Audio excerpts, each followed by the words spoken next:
오늘 저기 다뤄볼 이야기는요.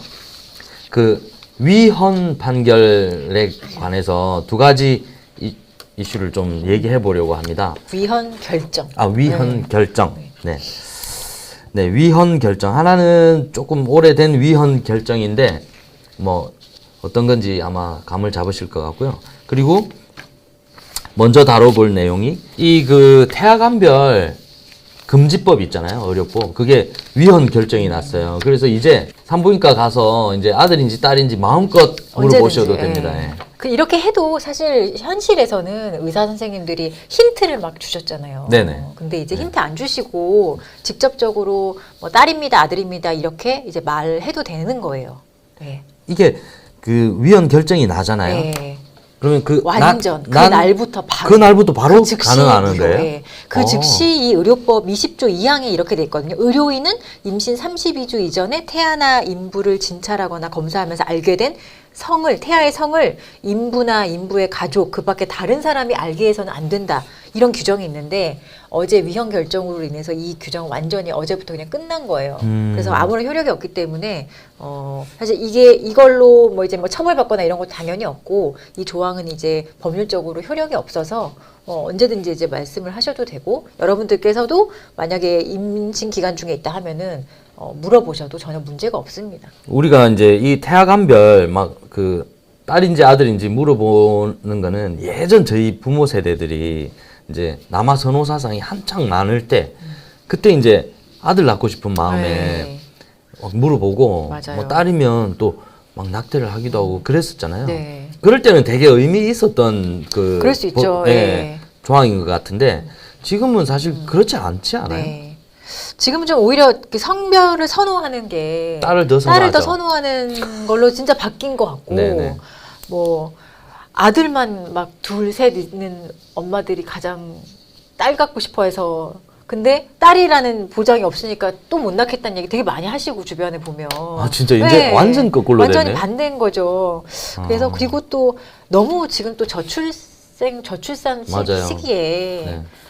정말 이렇게 이 과거와 같은 그런 유교적인 어떤 남아 선호 사상에 근거해서 이렇게 성별 알고 남아면 낳고 여아면 낙태하고 이런 거는 이제 많이 그런 관행이나 그런 건 없어진 것 같아요. 네. 그런 것도 이제 반영이 된 것 같고 네. 그것도 법률적으로도 이게 당연히 부모라면 내가 지금 품고 있는 아이가 성별이 뭔지 알고 있는 거 이게 너무 당연한 인간의 욕구다 이렇게 판단을 했거든요. 이 자연스러운 본능을 이건 너무나 이거 법률적으로 제약이 많다. 그래서 이거는 좀 태아의 성별을 비롯해 태아의 모든 정보에 접근을 방해받지 않을 권리가 있다고 한 거예요. 부모에게.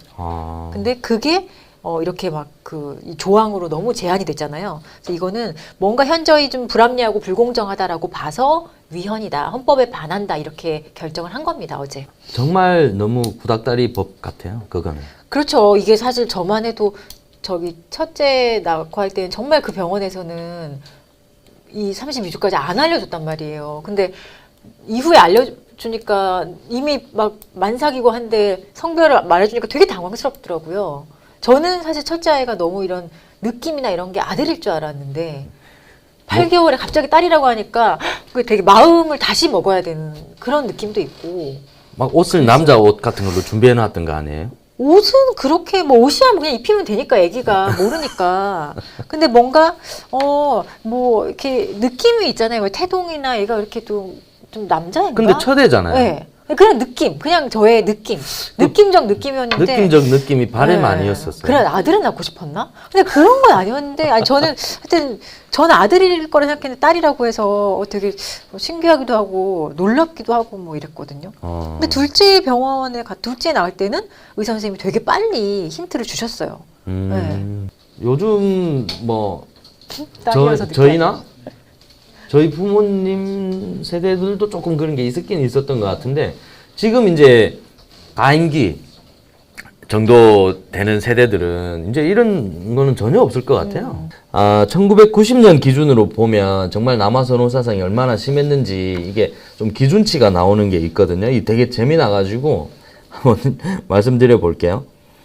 이 1990년 기준, 그러니까 첫째, 둘째, 셋째 알을 낳았을 때 여아 100명당 남아. 남아 성비가 얼마나 많았는지 혹시 예상이 가십니까? 얼마나 많았을 것 같아요? 여아 100명당 셋째 낳을 때 남아가 193.7명이에요. 포청천님 150명. 예, 그보다 더 많았습니다. 많아요. 2배입니다, 2배. 그리고 넷째일 때는 여아 100명당 남아 성비가 209.9명이에요. 200은 넘었어요.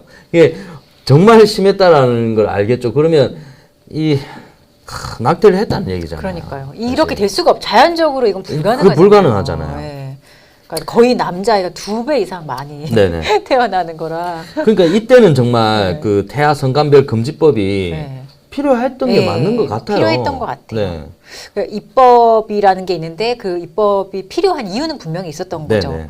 근데 원래는 이게 임신 기간 내내, 그러니까 지금은 32주였잖아요. 네. 임신 기간 내내 성별을 알려주면 안 됐었어요. 음. 그게 2008년까지 유지가 됐었거든요. 네. 2008년에 이제 헌재가 아니 임신 기간 내내 성별 안 알려주는 거는 너무 아니다. 그래서 그때 한번 그때는 위헌이 아니라 헌법 불합치 결정이라는 걸 해서 좀 입법을 다시 하라 이렇게 해서 지금 입법을 다시 한 게 임신 32주 기간을 정했었는데 이제는 그것마저 이제 아니다 이게 필요 없다 이렇게 본 거죠. 그러니까 어떻게 보면은 좀 만약에 아직까지 우리가 남아 선호 사상이 강하고 이렇게 성비가 말도 안 되는 그 자연 성비에서 한참 좀 벗어나는 결과가 있었다 하면은 사실은 저는 위헌 결정 못했겠죠. 네. 근데 어쨌든 이런 사회적인 배경이나 우리가 바뀐 가치관이나 이런 것들도 분명히 이 위헌 결정에 영향을 준 케이스라고 저는 보여져요. 네. 그러니까 뭐 위헌이라는 게 위헌 결정은 사실 다 그런 것 같아요. 헌법재판소가 어떤 법률이 헌법에 반한다라는 결정을 할 때는 사실은 그게 그 당시에는 법률이 문제가 없는 경우가 많아요. 입법하는 데 있어서 맞습니다. 입법 목적 자체가 잘못됐다라고 판단하는 경우 거의 없거든요. 근데 시대가 바뀌면서 사람들 인식도 바뀌고 그만큼 법률이 이제 한마디로 낡아 있다는 거죠. 그래서 네, 그거를 바꾸기 네. 위한 작업인 거고 우리의 의식 수준이라든지 인식 구조에 맞게 이제 법률을 조정하는 그런 역할을 하는 데가 이제 헌법재판소죠. 근데 잘 가실 일이 별로 없어요. 그리고 헌법재판소는 무조건 변호사가 있어야 되는 거든요. 혼자는 못 하시거든요. 근데 이런 의미를 좀 알아두시면 다른 위헌 사건 이런 거 있으면 좀 이해하시기 재밌을 것 같아요. 네. 근데 이런 그 낡은 구법들이 엄청 많은 것 같아요. 그렇죠. 사실 찾아보면 많아요. 네, 예. 그런 걸 좀 관심 가져서 그 지금 이번 사례처럼 이렇게 인식 구조나 이 지금 시대에 맞게끔 좀 변화될 네. 만한 그런 요소들이 되게 많은 것 같아요. 아직까지 딸이 다르더라고요. 또 그렇죠. 사람마다 달라요. 그래요? 예, 딸이든 아들이든 각자의 그 캐릭터가 좀 더 중요하지 않을까. 지금 예. 아들 같은 딸이 있고 딸 같은 아들이 있는 것 같아요. 지금 그렇죠. 지금 딸이 첫째가 몇 살이시죠? 이제 초등학교 2학년. 아들은요? 아들은 애기예요. 아직 애기예요. 그 아직까지 그 아들의 그 남성미를 못 느끼신 거죠? 아들이 무슨 남성애가 얘기해서 애기가 있어요. 5살도 안 됐는데 5살 안 됐어요? 5살 안 됐는데 이제 5살 지나가잖아요. 남성미가 나온다고요? 네. 좋은 건가? 뭐 없는 것보다 나을 것 같은데요. 그 남자라는 동물의 오. 그 저기 활동성과 활동성. 예. 근데 저는 이런 첫째 여자 딸아이인데 정말 남자애를 능가할 정도로 그래요? 예, 되게 지금도 그렇고 그래서 어. 저는 조금 이렇게 그렇게 둘이 좀 다른 것 같아요. 예. 그러면 두렵지 않으셔도 될 것 예. 같아요. 또 모르죠. 어떻게 변할지 모르니까. 그런 일도 있다면서요, 근데 32주가 지나야 이제 가능해진다고 하니까 16주 무렵부터 막 맘카페에 있잖아요. 네. 초음파 사진, 그렇죠. 그거 되게 많아요. 초음파 사진 올려서 서로 예, 막 판독해줬대. 예. 이야. 이거 뭔 거 같냐 이러면서 이런 글 되게 많이 올라오잖아요, 실제로. 진짜 많이 올라와요. 전혀 몰랐어요. 그리고 주변에 그 의사 있고 이러면 가져가가지고 이거 봐달라고 그러기도 하고. 근데 사실 알 수가 없죠. 그리고 할머니들이 봐주겠다 그런 경우도 있고 진짜 많은 것 같아요. 그러니까 저게 되게 좀 불확실하고 굳이 저런 수고를 안 해도 되는데 부모한테 알려줘도 되잖아요. 근데 저런 게 많았죠. 맘카페에 저런 거 되게 많이 올라오는 것 같아요. 근데 저기 사실 안다고 뭐 달라질 어떻게 건 없죠. 뭐 어떻게 네. 달라질 게 만약에 없잖아요. 딸을 원했는데 뭐 아들로 바꿀 수 있는 것도 아니고. 네네. 근데 되게 어쨌든 근데 너무 궁금하긴 궁금하니까. 하더라고요. 예. 네. 너무 궁금하잖아요. 궁금하더라고요. 내 자식이 딸일까 아들일까 너무 궁금하잖아요. 근데 이제는 그냥 사람들이 단순히 이제 궁금해서, 예. 그리고 뭔가 그렇게 하면서 좀 마음을 달리 먹기도 하고. 저는 아는 게 좋은 것 같아요. 네. 예. 근데 이게 이제 이 마음껏 알려주게 되잖아요. 네. 그러면 그 성별을 이제 몇 년 지나고 이제 이렇게 하면 이런 법이 있었는지도 모를 정도로 이제 일상화 되잖아요. 네. 그러면 오히려 더 뭐 딸인지 남자인지 아는 게 더 의미 없어질 것 같아요. 네. 그러니까 지금 막 이게 가리니까 더 그러는 것 과거에는 같아요. 금지를 하니까 사람이 네. 인간들이라면 네네. 금지를 하면 뭔가 그걸 하고 싶은 거예요. 맞아요. 뭐 예전에 미국에서 금주령 이거 술 먹지 말라. 네네. 술 먹으면 이런 게 있어도 다 몰래 마셨잖아요. 맞아요. 그때 술 맛이 더 좋았겠죠. 그죠. 이것도 안 되는데 알았을 때 그 네. 쾌감. 맞아요.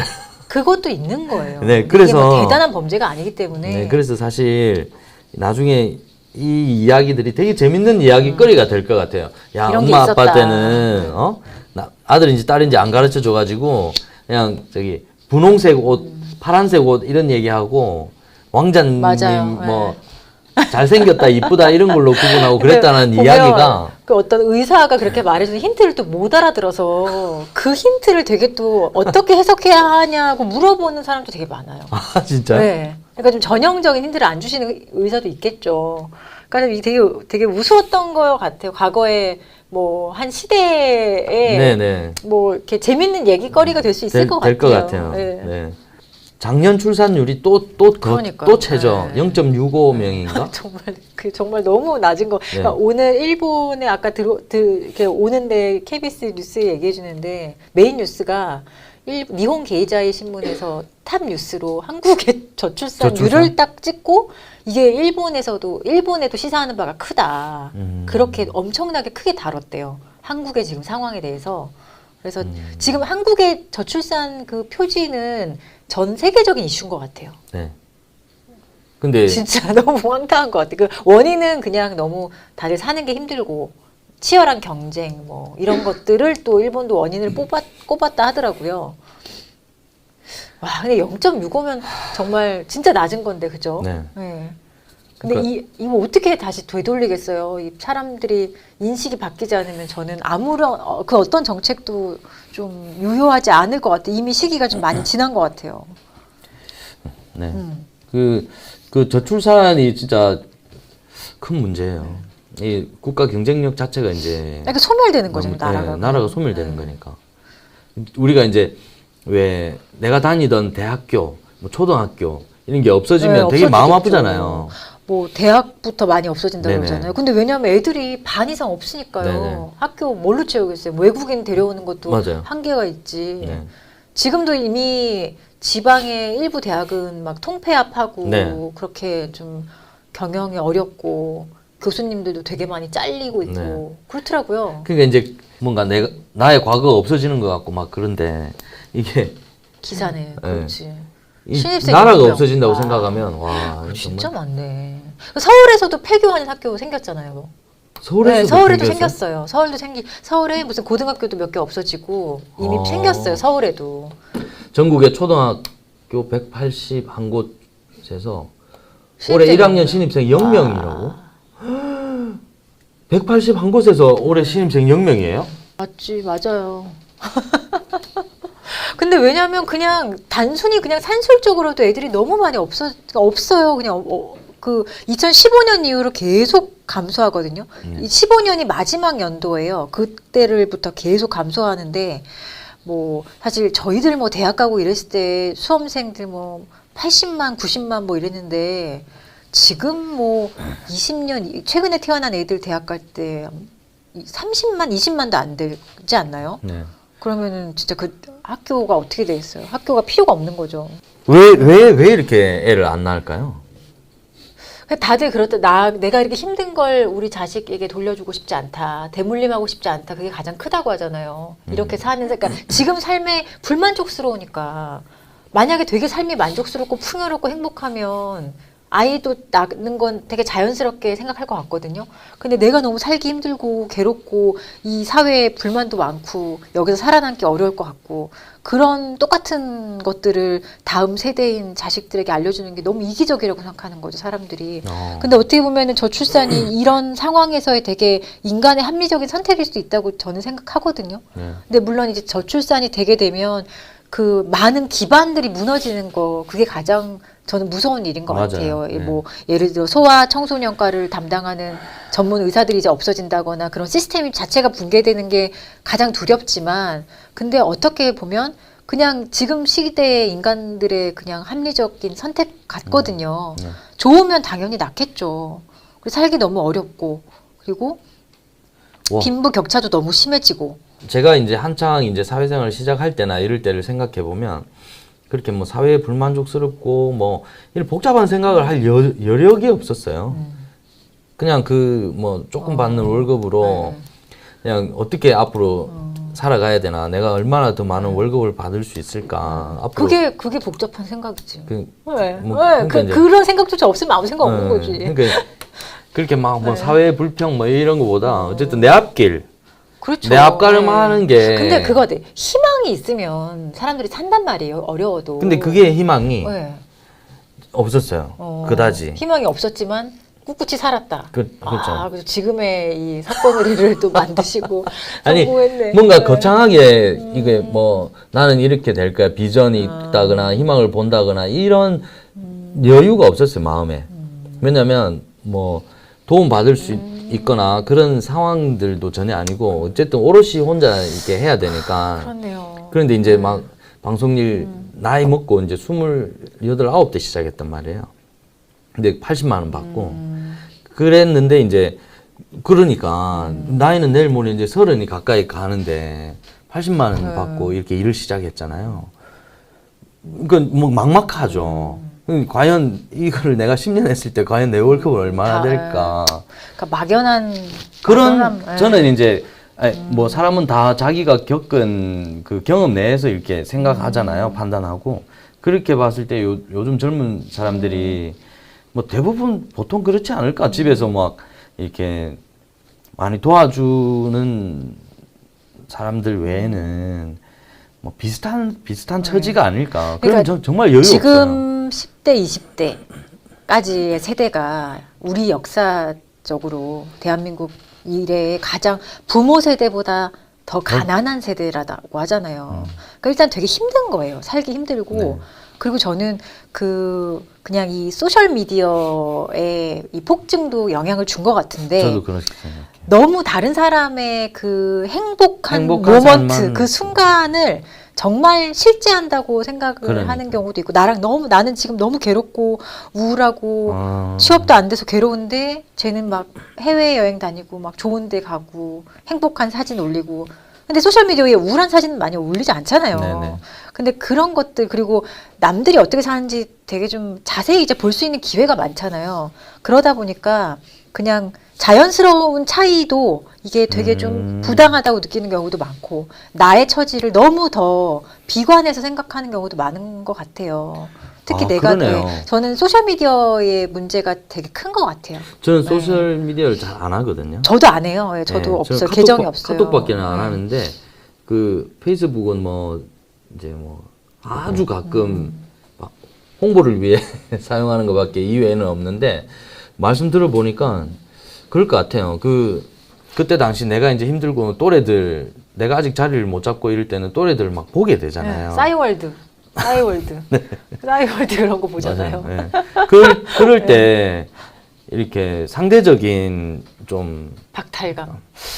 박탈감까지는 제가 표현을 안 자괴감. 하려고 했는데 좀 불안함. 네. 네, 나는 불안함이 뭐 있죠. 하고 있지 이런 네네네네. 생각 들잖아요. 네. 한 번쯤은 그런 생각 안 들었다고 하는 사람은 저는 정상 아닌 거예요. 네. 사이코라고 생각해요. 나는 더 늦은 것 같고. 네. 그러니까 실제로 저는 이제 대학을 갔는데 고등학교를 졸업한 친구들이 이제 우리는 그 밀양이니까 옆에 창원 산업단지가 있잖아요. 그러니까 더 빨리 돈을 벌기 시작하는 거예요. 아까 말씀드렸지만 제 28, 9대 80만 원 버는데 얘네들은 300만 원씩 벌고 있는 거예요. 차도 있고 막 결혼도 하고. 그래서 진짜 되게 불안했어요. 야, 이 괜히 대학 갔나? 또 지금 빨리 근데 돈 벌 걸 막 이런 뭐 생각하고. 잘 되셔서 다행이네요. 그렇죠, 피디님. 아니 잘 되고 그런 건 없고요. 그냥 근데 뭐 하여튼 다 엄청- 그런 시절이 있죠. 근데 네. 대신 저 진짜 열심히 살았어요. 근데 이제는 막 열심히 한다고만 다 되는 게 아니라서 네, 참 맞아요. 힘든 것 같아요. 이게 진짜 힘든 것 같습니다. 그리고 이게 이 터널에 뭔가 조금 빛이 보이면 저기 가면 내가 터널에 나가겠구나 이런 생각이 드는데 요새는 그 조그만한 빛도 안 보이는 경우가 너무 많은 것 같아요. 네. 그래서 그냥 살다가 포기하는 경우도 많고. 그래서- 그래서 저출산은 되게 어려운 문제인 것 같아요. 네. 근데 저는 진짜 좀 말씀드리고 싶은 게 이게 좀 젊은 세대들한테 이게 열심히 딴 사람들과 비교하지 말고 그냥 이렇게 살면 되는데. 그죠. 비교 안 하는 게 제일 큰 것 같은데 또 우리 문화가 비교에 너무 또 이렇게 특화되어 있는 문화가 있어서 비교가 되게 힘든 것 같아요. 네. 그리고 점점 더 이렇게 막 제가 이제 회사도 운영해보고 하니까 점점 더 좀 인간미 있는 사람들이 좋아요. 예. 그래서 막 뭔가 이게 자격증을 많이 따고 공부를 더 많이 하고 뭐 이렇게 거창하게 이렇게 뭔가 뭐 외국도 나갔다 오고 뭐 이런 생각보다는 좀 인간관계나 이렇게 그냥 술 많이 먹고 친구들하고 잘 지내고 이게 사람 위아래 사람 말고 나이가 드셔서 그래요. 지금. 아니 그렇게 하는 사람이 더 필요로 하고 그럴 수도 그런 있죠. 사람들이 더 좋은 것 같아요. 훨씬 성공률이 더 있는 것 같아요. 예. 자, 그건 네, 갑자기 저출산을 막 다루기 시작했는데. 네. 그래서 저출산 네네. 아무튼. 하여튼 뭐 요거는 이제 위헌인 결정이 이렇게 났다. 그래서 그러면 아직 가임기 임신이 가능하신 구독자님들. 구독자님들 힘내시고요. 적극적으로 적극적으로 좀- 성과를 물어보셔도 된다. 네. 적극적으로 네. 2세 생산에 힘을 주시길 바라겠습니다. 네. 애들 많으면 너무 좋은 것 같아요. 두 번째 주제 위헌. 네. 간통죄입니다. 간통죄. 2015년에 간통죄가 그렇죠. 위헌이 네. 났죠. 네. 근데 저는 되게 궁금한 게 이 간통죄가 왜 위헌이 났을까? 이 죄가 아닌가? 간통하는 게 뭐 대부분 그렇게 생각하시는 분들이 많을 거예요. 근데 죄가 아닌 겁니까? 이 간통죄가 죄가 아니에요. 이제 원래 간통죄를 하게 되면 형법에 어떻게 됐었냐. 배우자가 있는 자가 간통한 때에는 2년 이하의 징역에 처한다. 벌금도 없어요. 그냥 징역형에 처하는 거였어요. 그리고 구속되는 거예요. 그 구속률도 높았어요. 그럼 빨간 줄 꺼이는 거예요? 이걸로 처벌을 받으면 빨간 줄 꺼이는 당연히 전과죠. 네. 근데 이게 또 고소가 있어야 처벌할 수 있는 범죄예요. 친고죄. 배우자가 친고죄. 네. 그래서 보통은 대부분은 막 구속되고 이렇게 해도 재판 끝까지 가는 케이스도 많지 않아요. 중간에 합의가 돼서 고소를 취하하거나 뭐 이런 경우도 많았거든요. 근데 그렇게 해야지만 처벌이 안 되는 거고 어쨌든 배우자가 끝까지 고소를 유지하고 한다면 이거는 처벌되고 실형 사는 경우도 있어요. 그래서 이 상간한 사람도 마찬가지로 징역형에 처하는 그런 좀 사실 중범죄였어요. 어떻게 보면 그러니까 벌금이 없잖아요. 벌금이 없는. 빨간 줄 꺼이면 다 중범 아니에요? 아니, 왜냐하면 그리고 상대적으로 낮다고 하는 게 벌금도 좀 줄 수 있는 그런 법정형이 있으면은 그래도 아주 중범죄는 아닌데 이거는 오로지 징역형밖에 없는 사건이 뭐 죄란 말이에요. 그러니까 상대적으로 조금 중하게 다뤘던 거죠. 과거 근데 형법에서는. 이렇게 무겁게 보다가 이 왜 간통이라는 위헌이 거를 되는가. 네. 그럼 지금은 죄가 아니래. 이게 간통에 대해서는 계속 헌법재판소에 많이 갔어요. 이거 위헌 아니냐 해서 한 4번 정도 심판을 받았는데 최종적으로 2015년 2월 26일 이때 위헌 결정이 나와요. 이제 위헌이고 그때부터 이 간통죄는 아까 말했던 그 의료법 그것처럼 효력이 없어진 거예요.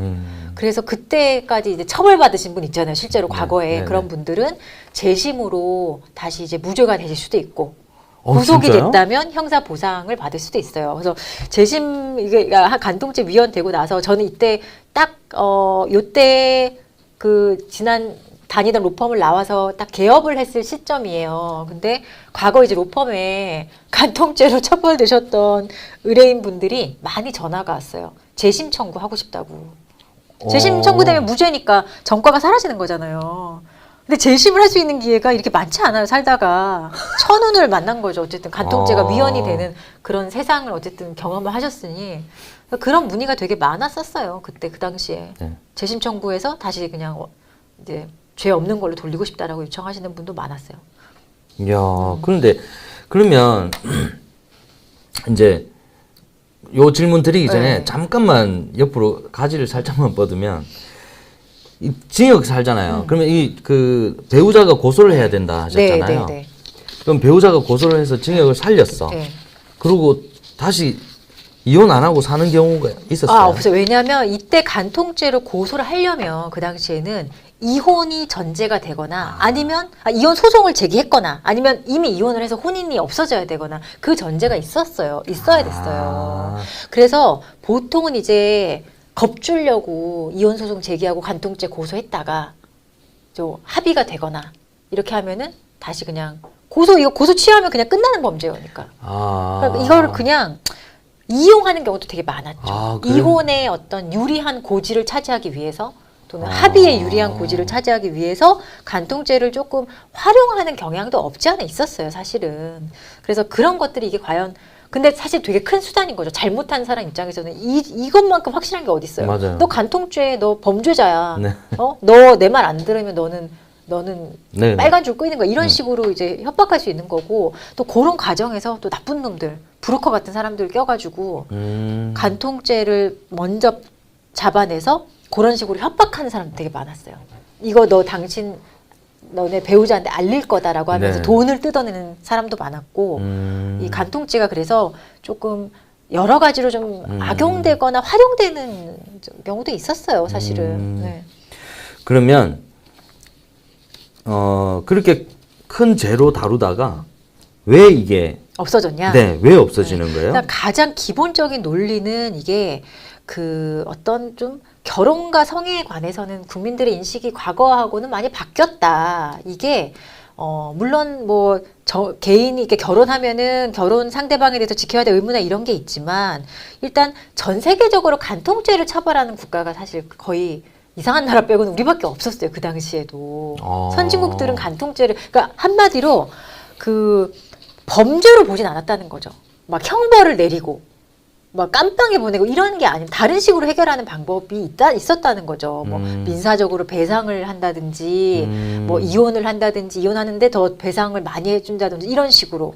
근데 그게 아니라 우리처럼 그냥 징역형 이런 나라는 없다는 거예요. 일단 그것도 되게 컸고 그리고 이게 어쨌든 그게 뭐 나쁜 건 맞는데 도덕적으로 그냥 개인 사생활이다. 거기에 국가가 이런 형벌이라는 가장 강력한 수단을 가지고 개입할 그런 근거가 이제는 너무 많이 없는 것 같다. 희석된 것 같다. 그러니까 개인의 성적 자기결정권을 좀 뭐 존중한다는 측면에서 그런 논리로 헌법재판소는 위헌 그 의견을 사실 논리를 구성을 했어요. 그리고 간통죄 있다고 하면 이게 예를 들어 뭔가 뭐 가족 공동체를 유지하고 이런 목적이 있잖아요. 근데 이게 있다고 한들 간통 할 놈들은 다 한다. 이 말이에요, 한마디로. 그러니까 이게 있다고 해서 나 간통죄로 처벌될 것 같아. 간통하면 안 되잖아. 뭔가 범죄를 예방하는 목적도 있어야 되잖아요. 그런 예방 효과 전혀 없다는 거예요. 그런 자료는 전혀 못 찾았다. 그래서 이게 의미가 없다는 거예요. 굳이 이렇게 형벌로 다스릴 필요가 있는가. 개인끼리 알아서 하라. 이런 취지로 위헌 결정을 한 건데 위헌 결정에 대해서도 이유가 되게 다양했어요. 재판관들마다 의견이 되게 달랐고 그리고 합헌이라고 의견 내신 분도 2분 계세요. 이거는 아까 피디님 말씀하셨는데 혼인이라는 사회제도를 네가 선택한 거 아니냐. 그러면 성적인 성실 의무를 배반하면 책임져야 된다. 그리고 이게 그렇게 국가가 처벌한다 그래서 이게 과도한 성적 자기결정권 제한이 아니다. 이렇게 본 재판관도 있었어요. 네, 그러니까 이제 일반적으로 이 간통죄가 위헌이래 이랬을 때 딱 드는 생각이 아니 결혼을 했어. 그러면 서로 이렇게 지키는 게 맞는 것 같은데 그 바람 피워도 된다는 얘기네. 그러니까 이걸 많이들 이렇게. 오해하시는데 간통죄가 위헌 결정이 났다 그래도 간통이 허용된다는 얘기는 아니죠. 아니에요. 그래서 많은 분들이 무슨 간통죄 위헌 결정 났다 그래서 막 고삐 풀린 망아지처럼 이제 간통을 해도 되는 나라냐 이렇게 하면 진짜 호도하는 거고 간통죄를 그게 정확히 설명돼야 될 것 같아요. 간통죄는 사실 더 이상 범죄는 아니에요. 범죄는 아니지만 합법은 아닙니다. 왜냐하면 여전히 불법이에요. 지금 간통죄로 간통을 하면요 불법이기 때문에 상대방 내 배우자 또는 그 또 다른 배우자가 있을 수 있잖아요. 그 사람들에게 손해배상 해줘야 돼요. 그게 불법이에요. 불법 행위라는 거예요. 민사상. 그래서 많은 분들이 오해하시지만 이게 합법적이고 허용된다는 얘기로 이해하시면 안 되고 범죄로 처벌되지 않는다. 그 의미일 뿐 여전히 간통죄는 불법이고 간통죄를 저지르신 분들은 손해배상 책임이 있어요. 그리고 그 손해배상 책임의 돈의 그 액수가 사실 점점 높아지는 추세에 있어요. 그러니까 여전히 불법이다. 이 간통 저지르면 안 된다. 네, 그건 안 나쁜 되는 거예요. 짓이야. 네. 근데 국가에서 막 그 지역살이 시키고 그런 건 이런 안 거는 하는 거죠. 하지 않겠다. 그게 너무 과하다는 과하다. 거예요. 그래서 네네네네네. 위헌 결정이 나온 거고 되게 어려운데 한마디로 그 나쁜데 국가가 그렇게 처벌까지 할 일은 아니다. 알아서 해라 니들이. 근데 이건 불법은 맞다는 얘기인 거예요. 그래서 뭐 민사를 하고 이렇게 해서 그렇죠. 서로 네. 이렇게 네. 뭐 손해배상 같은 걸로 해서 그렇죠. 서로 네. 합의해가는 네네. 방법. 그리고 당연히 간통 저지르면 이혼 사유가 되는 거고요. 네. 그러니까요. 이제 정확히 정리가 됐어요. 그럼 간통은 합법적으로 허용된다고 생각하셨단 말이에요? 네. 그런 게 그러니까 아니, 그렇게 오해할 수도 있겠는데 합법적으로 허용된다 이런 게 괜찮다, 아니라 간통을 해도 괜찮다. 죄가 아니네로 인식하죠. 다. 죄가 아니지만 책임은 있다는 겁니다. 죄는 네. 아닌데 우리가 죄라고 네. 하면 근데 현대 사회에서 우리가 범죄라고 하면 정말 처벌되는 거. 처벌되는 거. 국가가 개인한테 벌금을 내리든 징역을 그걸 주든 범죄라고 범죄라고 하는 거죠. 예, 형법에 있어야 되는 거. 그러면 범죄는 아니다. 네. 도덕적인 문제다. 범죄는 아니지만 여전히 불법이에요. 불법이기 때문에 손해배상 책임져야 되고 법률적 책임은 져야 되는 거예요. 내가 결혼한 사람이라면. 그리고 내가 미혼이지만 결혼한 상대방과 그렇게 했다. 결혼한 사람과 유부남 유부녀랑 뭐 간통을 했다. 그러면 나도 책임져야 되는 거예요. 네. 그게 바로 뭐 요즘에 명칭도 붙었잖아요. 상간남, 상간녀 소송. 그래서 간통죄 폐지 이후에 이 상간남, 상간녀 소송이 되게 급증을 하고 있는 추세이죠, 여전히. 급증해요. 급증이 현장에서 되게 많아요. 제가 그 보세요. 네. 이게 폐지가 되니까 네. 괜찮네라고 생각한다니까요. 그래서 그랬을까요? 그런 분들은 아닌가요? 제가 볼 때 죄송해요. 간통죄 범죄가 있어도 다 간통을 하실 분들이에요. 진짜로 보면 네, 정말로 그냥 하실 분들이에요. 어차피 죄가 있든 없든 아무 상관없는 분들. 네. 어떻게 보면 현대 사회에서 더 강력한 게 돈일 수도 있어요. 돈. 네네. 돈 좀 네가 잘못했으니까 돈 많이 내. 이런 거. 정말 나쁜 놈들은 법정에서 사실 벌금형이 더 낮은 형이잖아요. 집행유예 보다. 네. 근데 돈 내기 싫어서 집행유예 주세요라고 하는 사람도 있어요. 벌금 내기 싫어서. 멍청한 거죠. 근데 그 정도로 사실 지금 현대 사회에서는 돈이 더 제재력이 더 강할 수도 있어요. 어떻게 보면. 간통죄 있어야 된다라고 주장하시는 분들의 자기가 선택했잖아. 그래서 혼인신고도 했잖아. 그럼 책임져야지. 처벌 받아야지. 네네. 이거고 이런 논리에서 이분은 합헌이다 이렇게 의견을 내신 재판관도 있어요. 네. 그러니까 이 헌법재판관들 사이에서도 아주 논리가 다양했었어요. 위헌이냐, 합헌이냐. 또 어떤 분들은 위헌은 맞는데 의견이 되게 다른 거예요. 뭐 성적 자기결정권 이게 아니라 이게 좀 명확하지 않다. 네네네. 그리고 간통죄로 고소 못하는 경우가 상대방을 간통죄를 종용하거나 유서 이렇게 표현돼. 종용이 뭐냐면 부추겼다는 거예요. 간통해. 그것도 이상하잖아요. 유서는 용서했다라는 건데 그러면 고소 못하거든요. 근데 그게 되게 명확하지 않잖아요. 어디까지를 종용과 유서로 볼 것인지. 또 강일원 재판관 같은 경우는 그게 좀 명확하지 않다. 아니 형벌 규정이면은 누구나 알아듣기 쉽게 이해가 가야 되는데 종용 유서 이게 뭔 말이야. 네. 이거 명확성의 원칙에 반해서 위헌이야. 이렇게 의견 내신 분도 있었고 어떤 분은 벌금형이 없다. 이게 징역형만 있는데 너무 이상하지 않냐.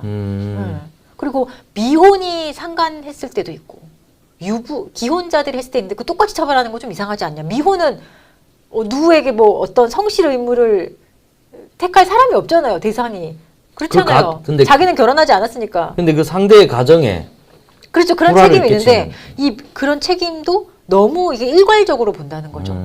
개인의 어떤 책임 수준에 따라서 뭔가 이걸 차등해야 되는데 그냥 똑같이 일률적으로 징역 2년 이거 너무 아니다 이렇게 본 거고 되게 논리가 다양했어요. 의견도 분분했고 헌법재판소의 그 논리 구성에 비판하는 의견도 많고요. 뭐 정조라는 거 지금 법률에 쓰진 않지만 그런 부부간의 정조 의무 이거는 사실 여전히 뭐 민법적으로 쓰고 있고 야. 한쪽이 배신하거나 부정행위 저지르면 그 정조의무 위반 이렇게 보거든요.